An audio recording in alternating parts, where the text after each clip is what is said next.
you might read that when you get a chance. All right, okay.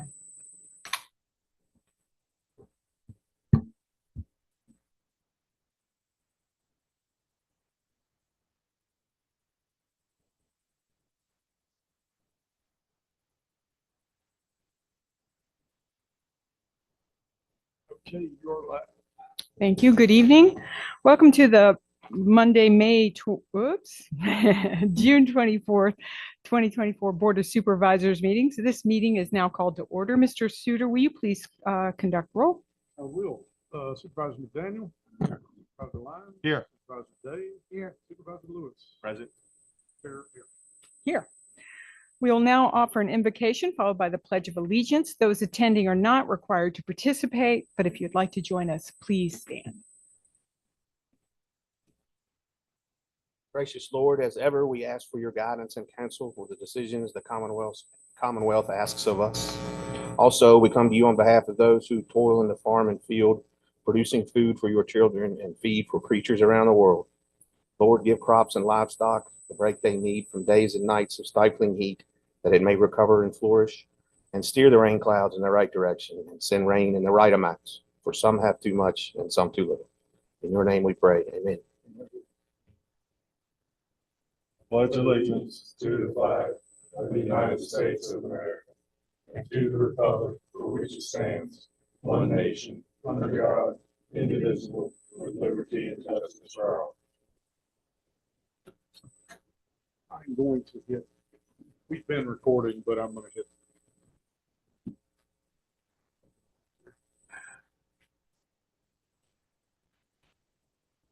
Maybe not. We're good. We're recording on YouTube. All right. We will hold citizens' comments near the beginning of the meeting. We will do our best to take citizen comments remotely. There are two options for citizens to offer comment. To join by telephone, you may dial into one of the numbers listed on the county website. Webinar ID and password are there for your convenience. Citizens wishing to simply view the meeting live or after the fact can do so on the Rockbridge County Board of Supervisors YouTube channel, also available on the county website. If you wish to make a citizen comment as a Zoom meeting participant, you will use the raise your hand feature, and you can press raise hand button on the bottom of your Zoom window, or press *9 if you're calling in by telephone. Are there any changes to the agenda? I have none. All righty. Are there any recognitions? No, ma'am. Citizens' comments. We will now welcome citizens' comments. When your name is called, please address the board at the podium, stating your first and last name and magisterial district. Please limit your comments to no more than 3 minutes. There is a timer on the table for your convenience. Is there anyone signed up? Yes, first on is Michael Schull.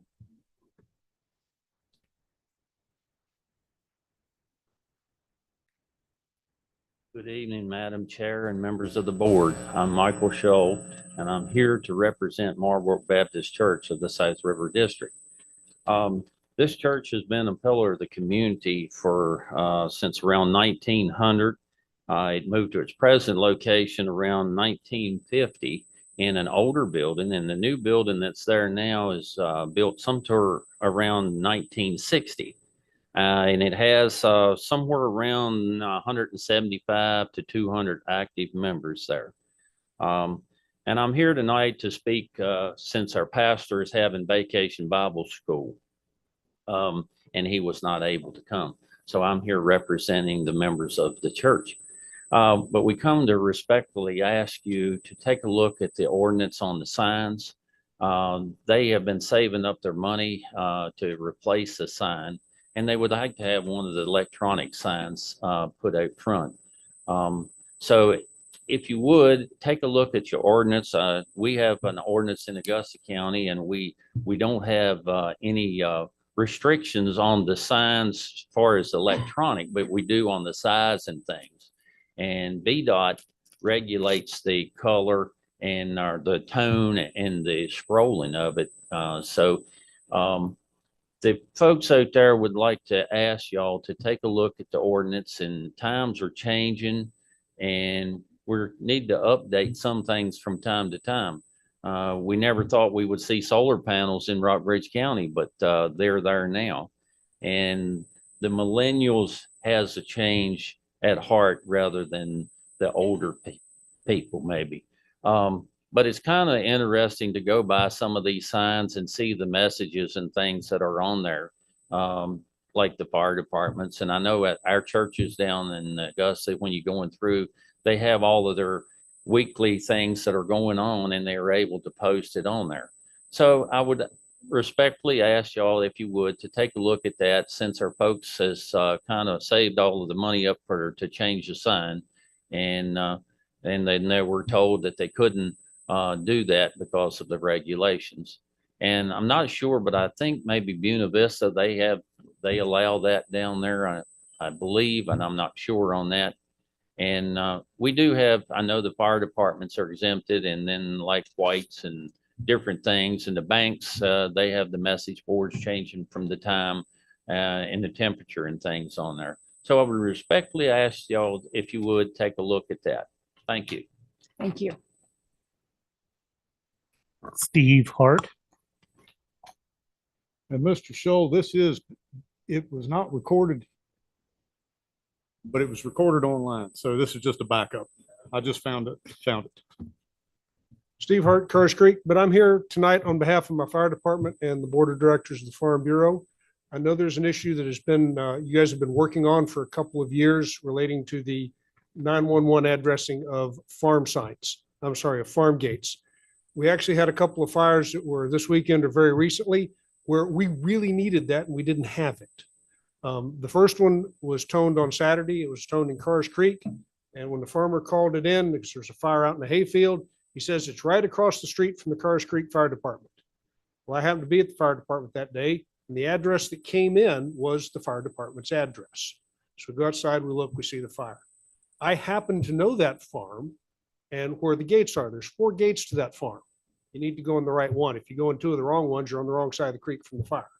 And so we were able to get there and we were able to get the fire out. In the second case, the farmer is trying to describe the entrance to the dispatcher who doesn't understand. Does the best dispatcher can, but the fire unit that was responding, one of the firefighters recognized the location, knew the family that was farming it, called the family and said, "Hey, how do I get there?" And was able to be talked in. So in both of those cases, we were able to get to that farm by accident because we happen to know, the people in the department just happen to know how to get to those places. So I'd really like to encourage you to go ahead and get that done so we can get 911 addresses. It doesn't have to be everyone. Don't have to send the staff out to do it. But if a farmer calls up and says, "Hey, can I get an address for my gate so I can call?" So if I have a problem, I can call. They ought to be able to do that. And it ought to be really simple to do. And I would just like to encourage us to get that done, because I'm glad we were lucky, but I don't like counting on luck. Because I tell you, when I'm at the back gate of my farm, it scares me to death working back there. Because if I have to call for help, how do I call for help? I'm on the other side of Fredericksburg Road, near the entrance to Big Springs, but before you get between that and the green box dumpster. That's my description. That's not a good way to do business. So I thank you for working on it, and I just hope we can get that done. I certainly appreciate it. Thank you. Thank you very much. Madam Chair, that is all who has signed up. All right, thank you. Is there anyone online?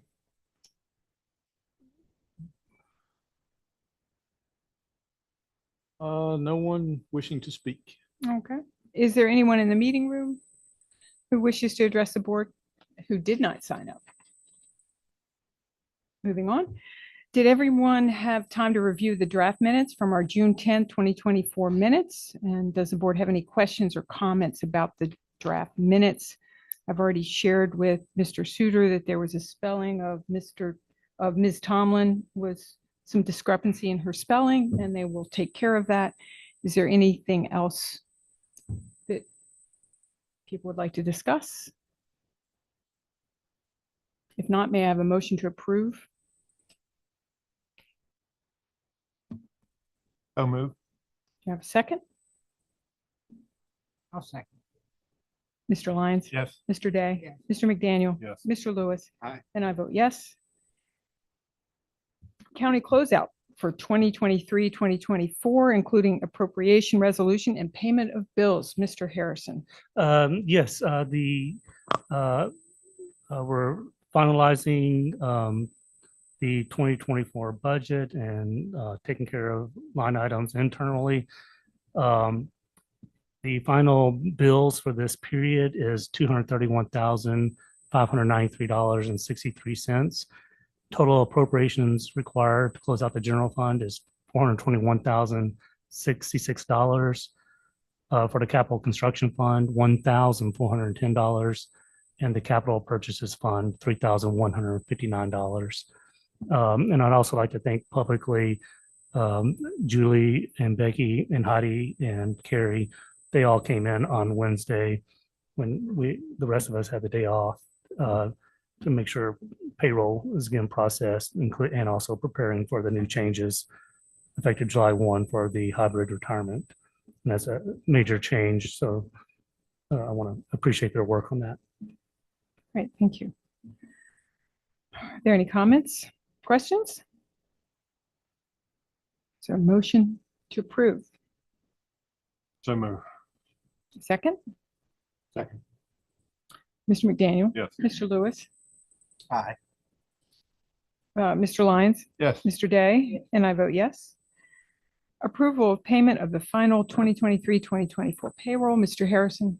Yes, since the final payroll is after the board meeting, we request that the board authorize us to cut payroll. And there's a memo that we request the board approve. Gentlemen, Move to approve. your second? Second. Mr. Lyons? Yes. Mr. McDaniel? Yes. Mr. Day? Yes. Mr. Lewis? Aye. And I vote yes. Resolution affirming the adoption of the 2025 budget. Yes, of course, the Board of Supervisors have already approved the budget. This resolution just memorializes it. And so it's just a formality recognizing that the board adopted it.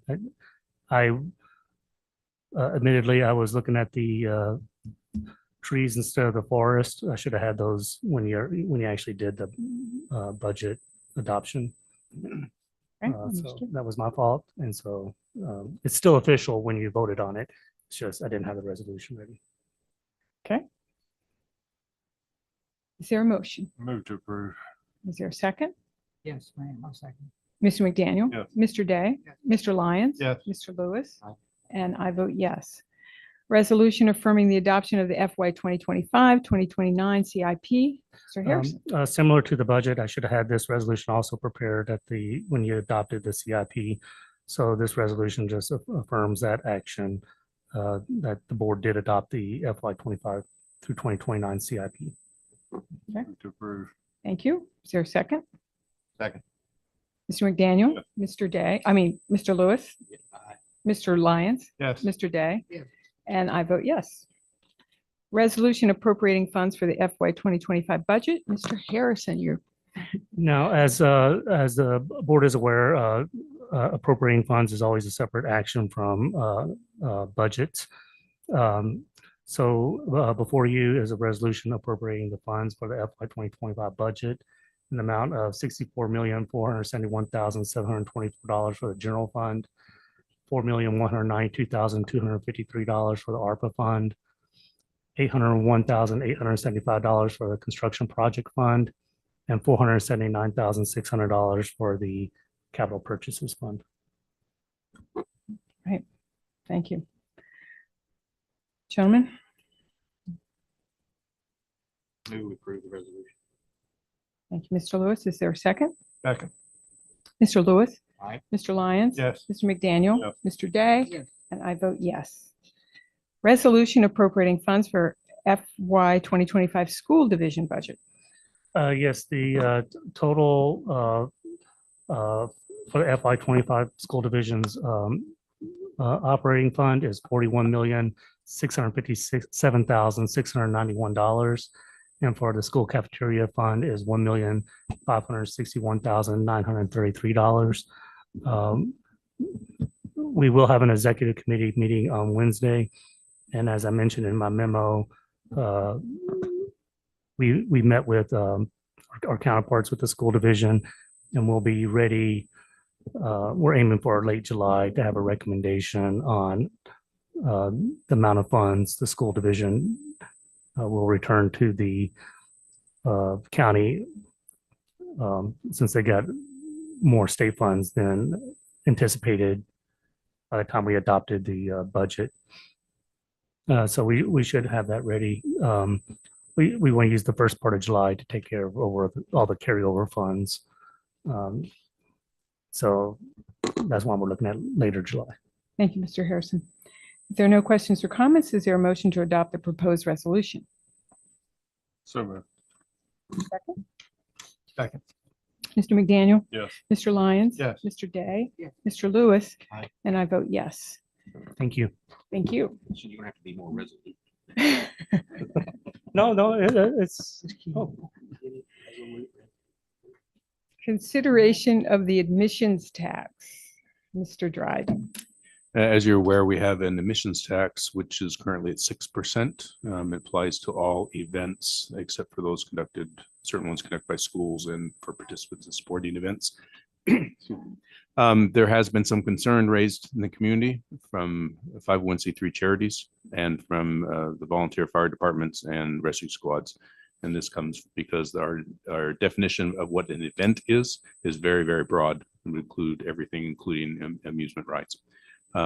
Because of that, there's been discussion of possibly amending again the admissions tax, and the board's been provided with some language therein.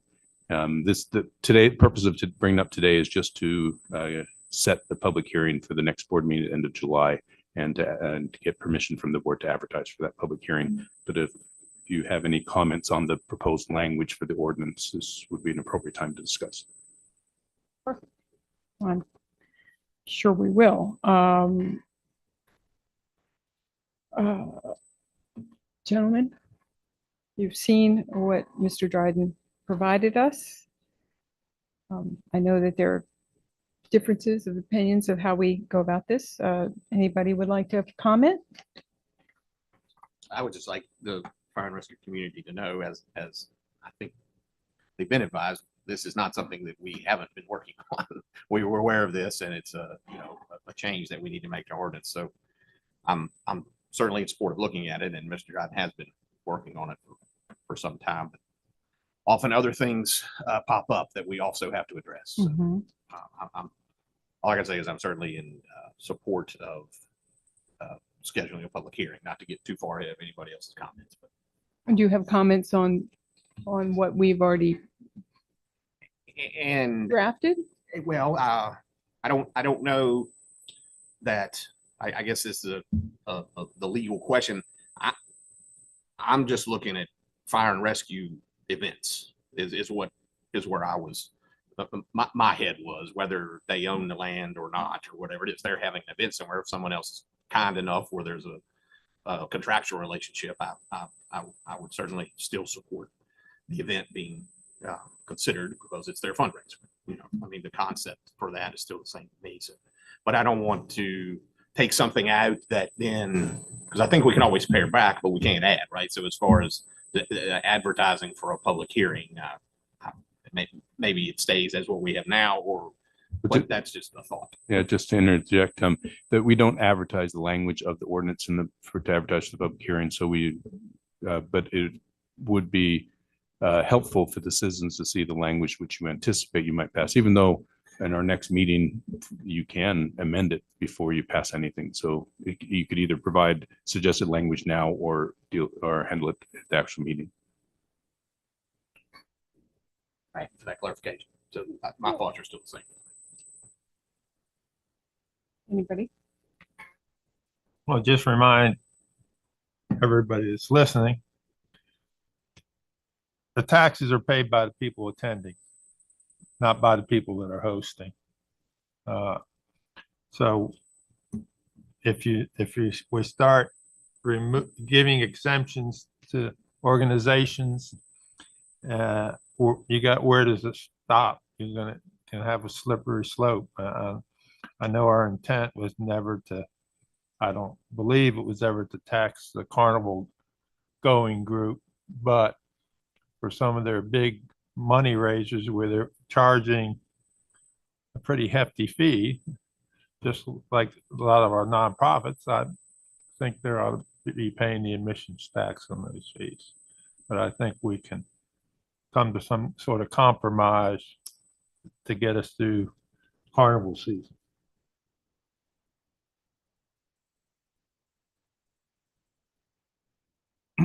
I agree with Mr. Lyons. It was never our intent to do that. However, for these organizations, volunteer fire department, rescue squads, they don't have a cash register. They don't have the ability to calculate the tax. And it's just too much, in my opinion, for them. I mean, $8 ticket, and now you got to charge $8.48. You got to have change because most people will pay cash. It's just too much of a headache. And so my opinion, I would say, any event, rescue squad, fire department should be exempt. And I would even go as far as to say for our other nonprofits, one event per year to help them out. So that's where I'm at.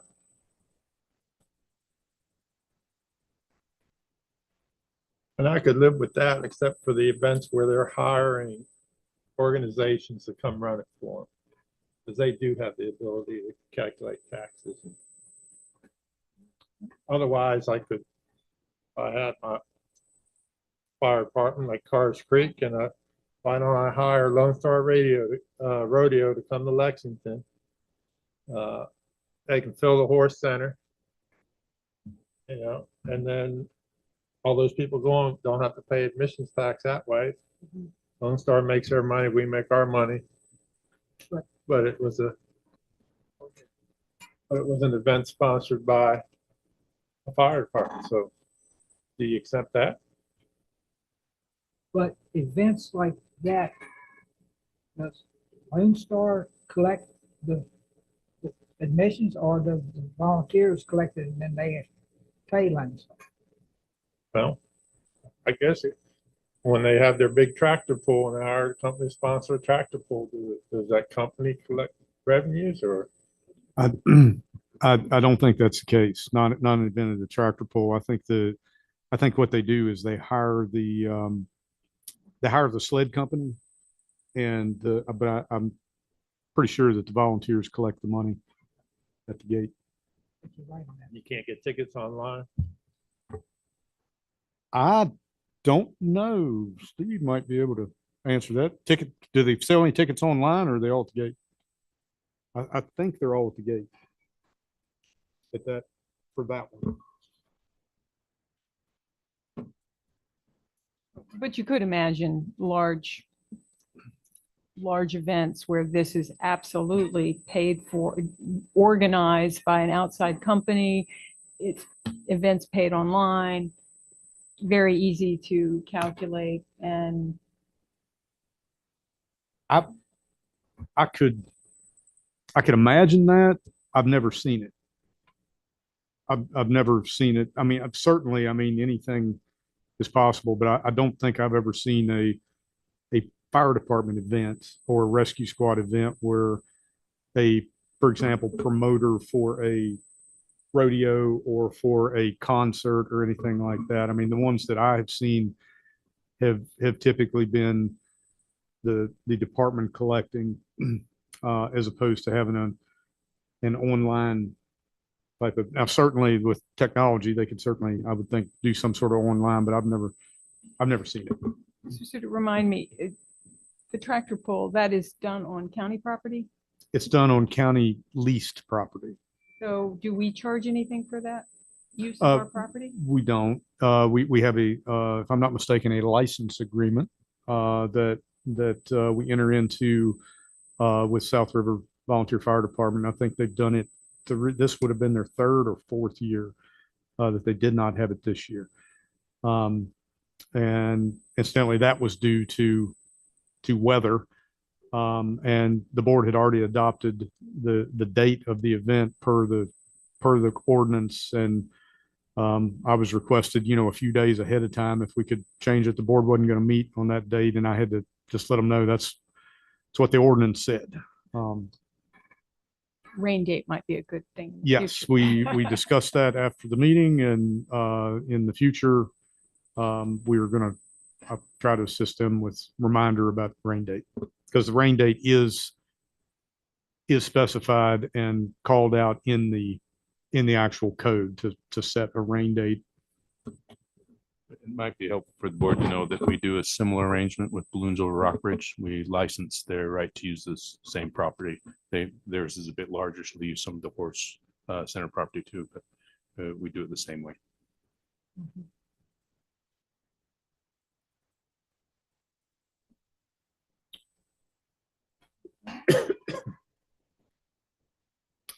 Anything else you all want to discuss before we move this on to public hearing?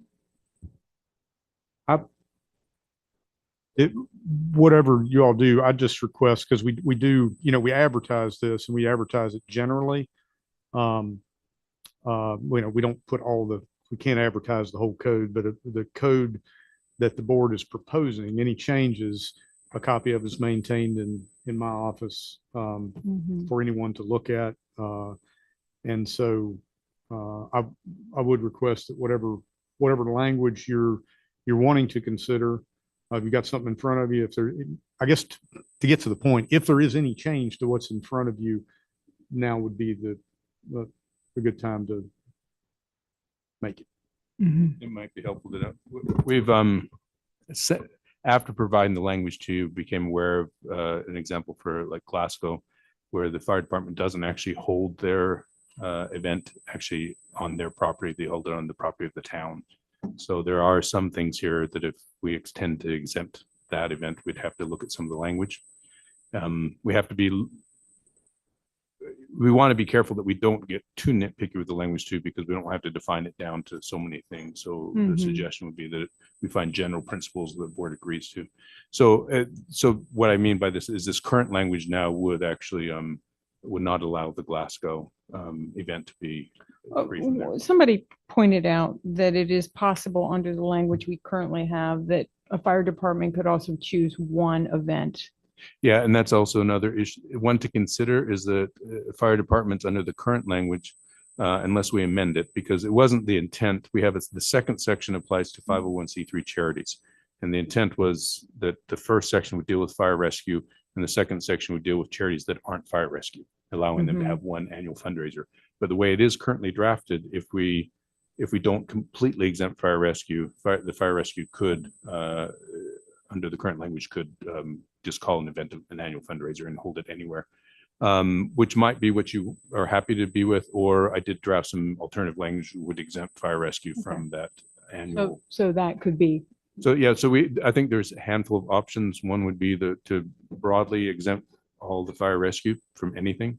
Another one would be the language we have now, but then changing but making it clear, with the option of making it clear that annual fundraiser does not apply to them, or just Letting leaving it as is. apply to them one time. Or letting it apply to the one time. So if we leave languages right now, for example, the tractor pull could be the one event that organization decides to exempt. So that might be the direction you want to go, and that's how it's currently drafted right now.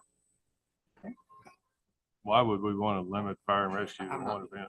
Oh, no, well, you're not, what you would do is they could do anything that they want. They actually are broader. They can do anything they want on their property, but then off of their property, if under the way it's currently drafted, would be that they would have to declare that an annual fundraiser and limit to one. I think it's just too complicated for the fire and rescue. Again, my opinion is just exempt fire and rescue, be done with it. I agree. And number 3 is what I'm reading, right? I would prefer to remove everything after squads. Yeah, we can, as Spencer mentions, it's good to have a copy of that in there, but So any direction you give us now, we would amend it to that direction. But again, realize that when it comes to actually voting on it, you have the right to change the language to whatever the majority wants. Mhm. And that was our thought, to have it broader and just chip away at it. Like you said, it's easier at Are you doing anything with the 501c3s? I hadn't really had a chance to discuss that with anyone else, so I'm still. Well, you said that on number 3, the just ended after the rescue squad. Right.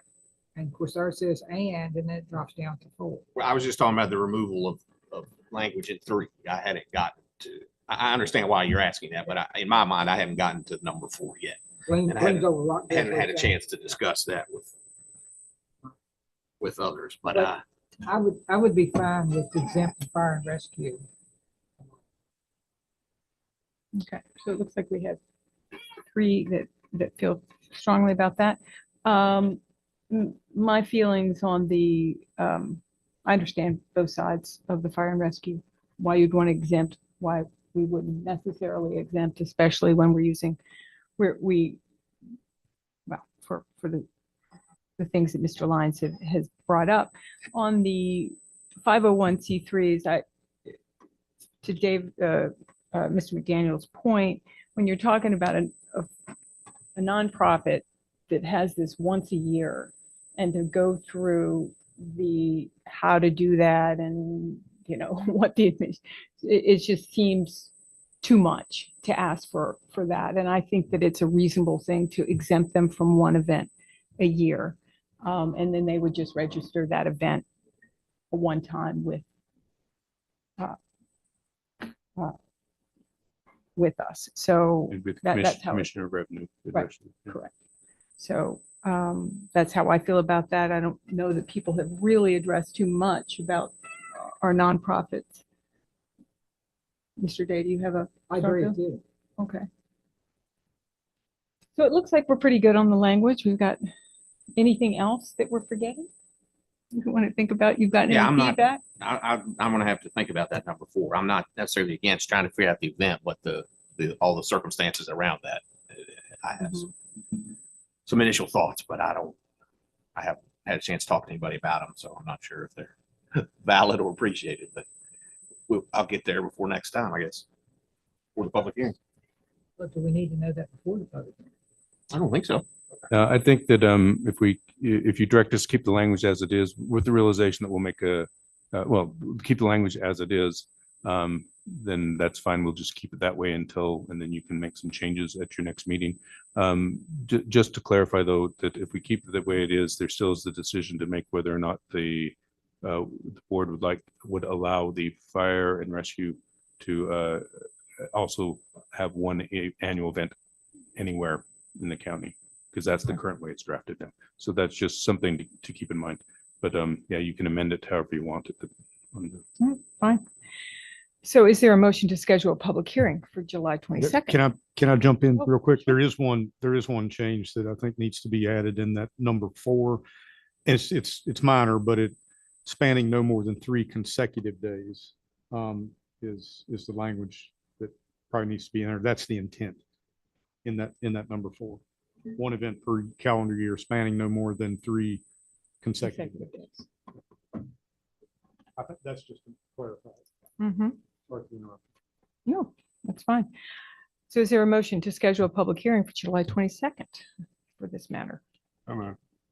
There's a second? Second. Mr. McDaniel? Yes. Mr. Lewis? Aye. Mr. Lyons? Yes. Mr. Day? Yes. And I vote yes. We will move on to tax exemption for farm use vehicles.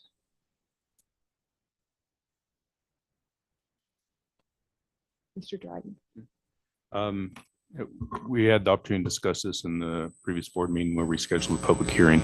There has been a change in the laws of the Commonwealth requiring that farm use vehicles, and those farm use vehicles are defined as trucks, pickup trucks, panel trucks, and SUVs. And they're actually technically, if a car drives around with a placard saying it's a farm use, that's actually against the law. They've never been allowed to do that. It's always had to be the pickup trucks and the panel trucks and SUVs.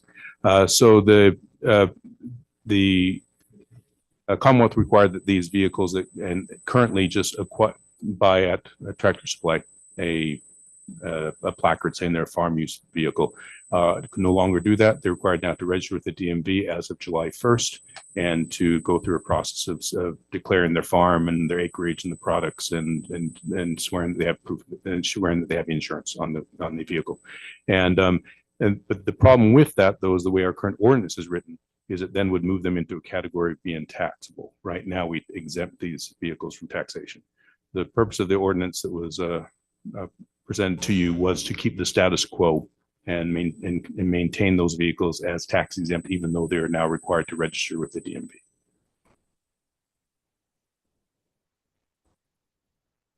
Okay, thank you. I'll now open the public hearing. Madam Chair, no one is signed up. Do we have anyone online? Don't have any hands raised, ma'am. Okay, and anyone here tonight? And if not, I will close the public hearing. Any discussion?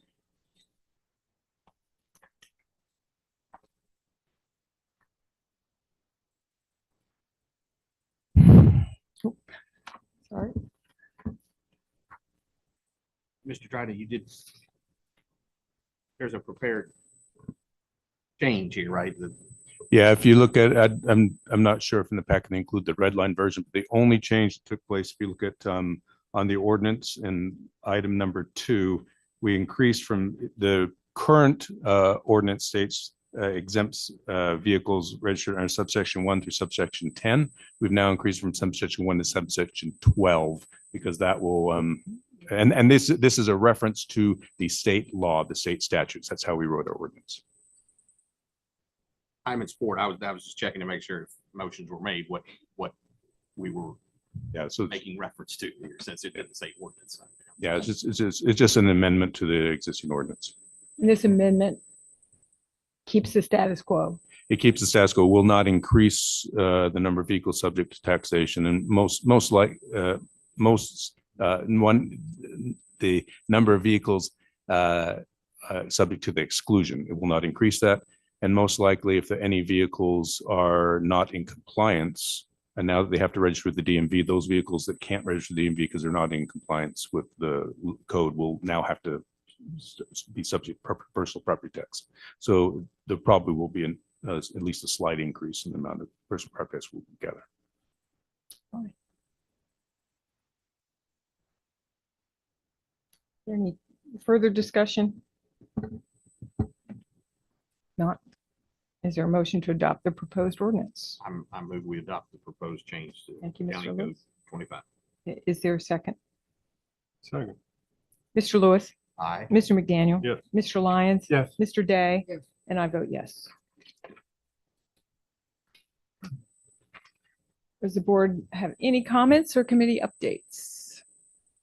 I have one, some of us, or probably all of us, will remember Mr. Bolster, former county employee, who now serves in the Central Shenandoah Planning District Commission. In our last meeting, he just said, be sure to tell everybody he said hello. So I'm passing along his regards. Thank you. All right, I will, board reminder, there's a scheduled meeting of the Board of Supervisors and Planning Commission tomorrow, June 25th at 6 p.m. in the mezzanine room at the Virginia Horse Center, located on the at 487 Maury River Road. The purpose of the meeting is to review and discuss the 2024 draft comprehensive plan with the Board of Supervisors. Following that meeting, the board's next regular meeting is on Monday, July 22nd. Should we adjourn this meeting and just, That meeting has been separately advertised. are there any other comments? We talked a little bit earlier about the tractor pull, and they are supposedly going to be approached to see if they would like to do that at the same time as the regional fire. I haven't heard back.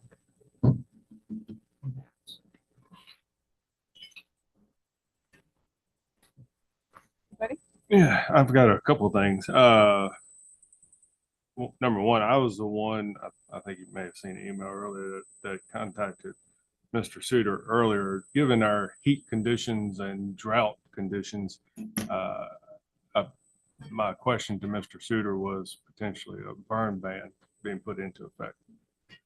I know that normally we go by fire department, NOAA and different things like as far as the drought calculation, but I've been around the county several different places that normally there are creeks that, 6 to 10 inches deep and they're bone dry, so my common sense says that we should probably be thinking about a burn ban.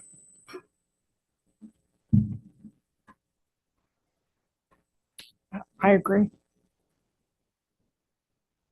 What is that process, Mr. Suter? The process is that, well, I put it in the email and I agree that our typical process is we go with the Department of Forestry recommendation. And also check NOAA, to see what our, I'm sorry, I didn't mean what is our usual process. I mean, what is the process? Oh, to do it? This before, yes. the emergency management coordinator and the director of emergency management, put in place a burn ban. And after that, the board ratifies it at its next regular meeting. And then I think the board might even, I think the board has to ratify lifting of the ban, but it doesn't have to be at a meeting. So we can ratify it, so they can put it in effect. Yeah, that allows, for example, this time you don't have a meeting until July 22nd. And, if we were to put it in, July 3rd or something, whenever, Tomorrow? you wouldn't want to have to call a regular board meeting. That's why our code allows it to be called by the emergency management coordinator director. Typically what I do is I confer with the chair of the board and I'll run it around the ring a little bit, make sure everybody's comfortable with it. And if they are, that would immediately go into effect and then we would ratify it at our next meeting, or we would It have would to have wait to until be our next meeting? it would have to be published, noticed, put on our website, everything. Before it goes into effect? No, when it goes into effect. So you have to let people know that it's in effect. Mhm. What I'm getting at is it doesn't require a special called board meeting to put into effect. Right. And typically we also, we confer with other localities, typically up and down the valley, about that as well. No one else has done it yet, that I'm aware of. But I think if conditions continue, we'll probably begin to see it.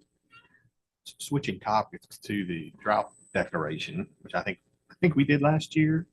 Would you go ahead and just check with Tom, the extension agent, on where he is on that? Because I think he's the person that we check with there. So just do some homework there. I haven't heard as much angst as I did by this time last year, so maybe we're a little ahead, but it's still getting bad. Yep. But going back to the burn ban, we're getting ready to go into a holiday where people like to light things on fire. I think moving quickly on this would, or at least setting things up that we can do this, is important. I'd have to look at it, but a burn ban is not necessarily a fireworks ban. I'd have to look at it. Fireworks are covered under the fire marshal of the Commonwealth. I wasn't necessarily meaning that, of just meaning when people have time off, they're going camping, Oh, okay. they're having bonfire, they're doing things that.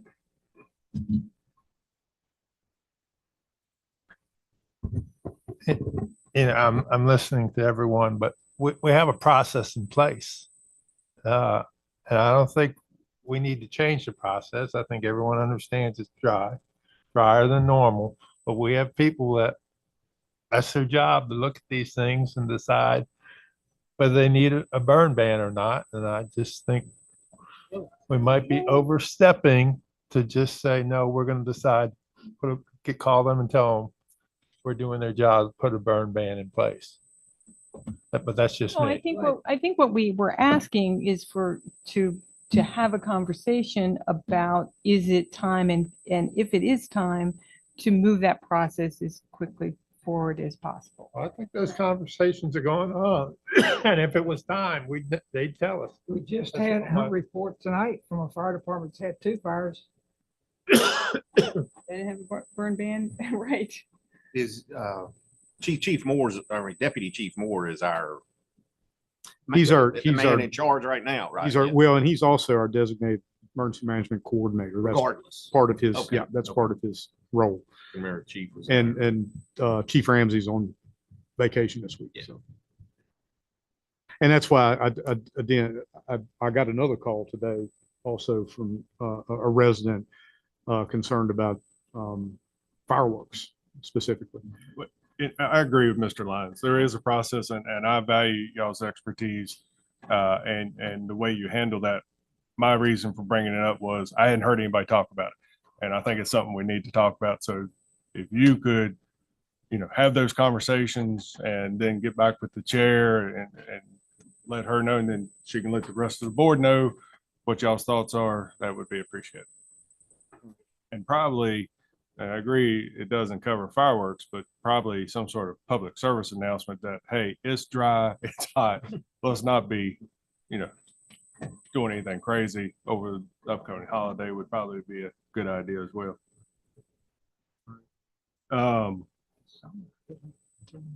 The other thing that came up or 2 items that came up during public comment, the farm gates. I mean, that's, to me, that is a no-brainer.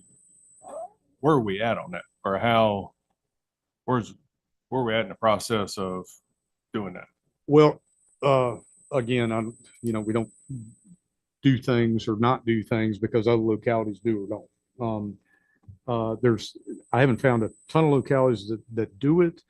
And there's a couple of reasons for that. You end up with and I'm not saying it's a bad idea, but you end up with, 4 gates, 4 different farms, and you look at it on a map or 4 different gates on one farm, and you look at it on a map and, somebody forgets the number to the gate that they're going in or what have you. And then something's built through and the gate's closed and it doesn't get off the map. It can be done. There is no doubt that we can do it. It would require a code change. Currently our code provides for addressing of primary structures, which are typically deemed as habitable structures. So we need to change that. And our code also states, I believe, that specifically that vacant parcels of land are not addressed. So those couple of changes would need to take place. I do agree that it should be a voluntary thing. We can't have people just out assigning their own address, but they'd need to contact us, assuming a code change. They need to contact us. There need to be a process. Someone would need to go out and GPS the gate and get that into the 911 mapping so that it ends up with dispatch. It wasn't mentioned, but another, and again, I'm not advocating for or against really, but another benefit to that is something like fertilizer delivery. You're out in the middle of a mile and a half of road that you don't have an address, you don't have a house you can call to across the road. So, you're ordering fertilizer or something coming into the field. It provides a point of reference. Well, surely the farmers though can do that. I mean, they can provide a point of reference. That I'm not suggesting it's not a good idea, but they have the ability to put a marker on their own gate for fertilizer. But one thing, when people call from their cell phone, is there not location not? Does that location not show up? How does that work? Yeah, typically they can provide provide a coordinate, but the coordinate doesn't, and to Mr. Hart's point, the coordinate doesn't necessarily give a location about how to get to that coordinate from off the road. There's some And interpolation involved. Cell phones don't have service everywhere in the Well, right, but if you're at the location and you're You'd have to, okay. I mean, you may have to get somebody to go to Mhm. hopefully somebody can go to a landline and call, you know. Right. Call the 911. But Mr. McDaniel, to address your question, I had brought this request from the Farm Bureaus a little bit ago, and I know I've been talking to Mr. Suter and Ms. Huffman about the possibility of this and how it might work. So, John, I don't know if you might ask Vicky if she had a file on it. I don't know. I think she did some rough stuff, but we never got to a point where we were ready to provide language for the code change. But there may be some research that could help. I knew we had discussed it. It's probably been what, 3 years ago. I don't remember it at all. I'm sorry. I mean, if y'all could just do some research and get back. I mean, the other idea, if you're not going to address the gates, maybe there's some sort of process where farmers could lay out a plat and have the gates somehow numbered and have it with 911 so that they know where they're sending people to. I mean, informal process, maybe it doesn't have necessarily an address on it, but a process that can help emergency responders to find the location. And I've looked for at that time, and since that time, I have looked for examples. I did try to make some contacts and figure out if anybody had an example in their code. So we're not, we never found. recreating the wheel here and find something that works. And I wasn't able to find anything. I did find that With County does this, and I haven't found it in their code yet. I don't know. It appears they might be doing it administratively or something. But if I don't want to do anything that is in direct conflict with existing code, and right now it's clear as a bell in our code says Right. Well, that's what vacant we need to parcels do. are not. Figure out if there's a change that could be made. And to make sure that the change doesn't create confusion. Well, Correct. that and It won't make We it don't worse. want to have someone die of a heart attack because they went to a farm gate and not their home. Yeah, and So- our current code calls for, anytime there's two houses or two addresses on a driveway, it gets a road name. Well, if you have, 3 addresses to one field, it's not going to apply. That would have to make that clear in the code.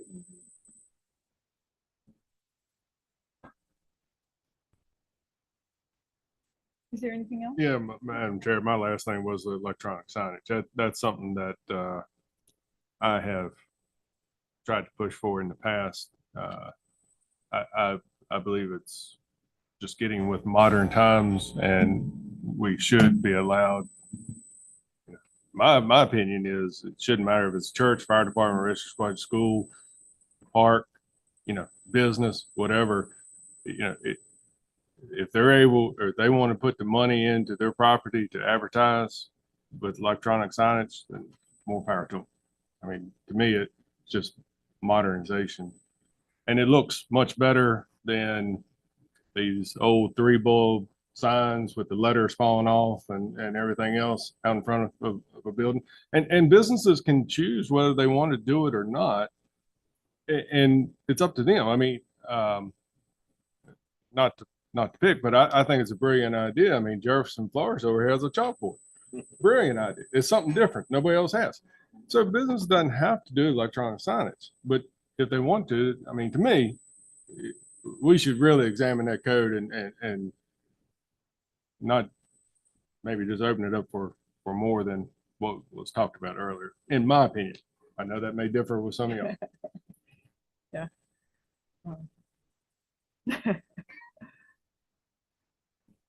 Well, my 2 cents is, if we're gonna look at these things, let's look at it and get the ball rolling and not come back in 6 months or 9 months and say, where are we on the electronic signs and the gate label? It's not rocket science, but I would think we ought to be able to get something done in not within 90 days. Well, I- As we sometimes tend to do, we talk about good things here and then never get to them. So I would like to see us, if we look at both these topics and at least by the end of the summer, have a plan worked out.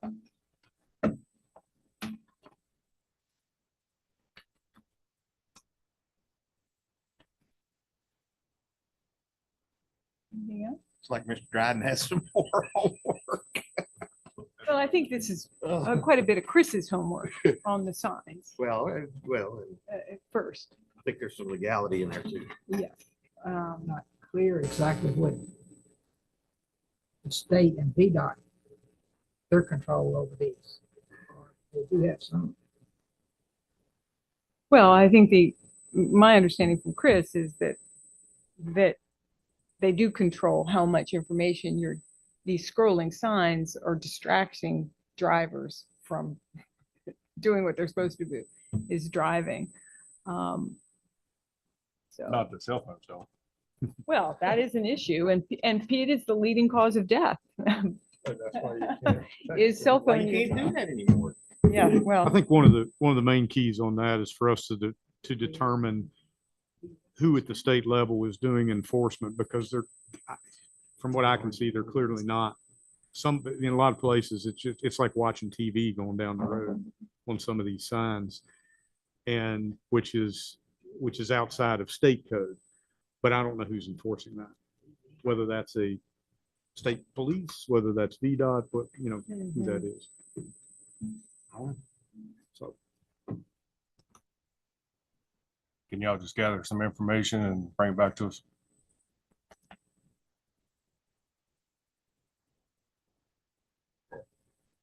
gentlemen, does anybody have anything else? And if not, is there a motion to adjourn? So move. Second? Second.